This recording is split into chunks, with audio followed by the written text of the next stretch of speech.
This is the Lone Crater YouTube. We hope this video helps. You start by opening the presentation and immediately saving a copy. This prevents accidental loss. Next, go to View and choose Slide Master so you change the theme globally rather than slide by slide.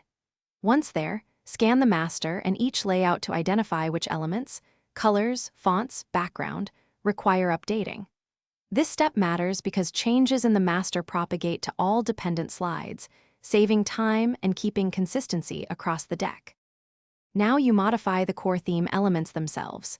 Click Colors, then choose or customize a palette, do fonts to set heading and body typefaces, and select effects for shadows and reflections.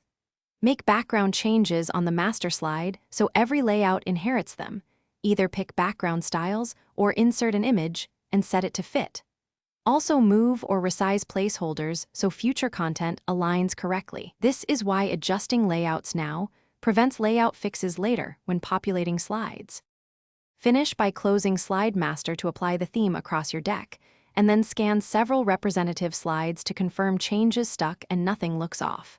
If you plan to reuse the design, save it as a theme file, THMX, so you can apply it elsewhere. If some slides didn't update, select them and use Reset or reapply the intended layout. This forces slides to inherit master settings. If problems persist, reopen the master and check for duplicated or overridden local formatting. Thanks for watching. Consider subscribing if we helped you.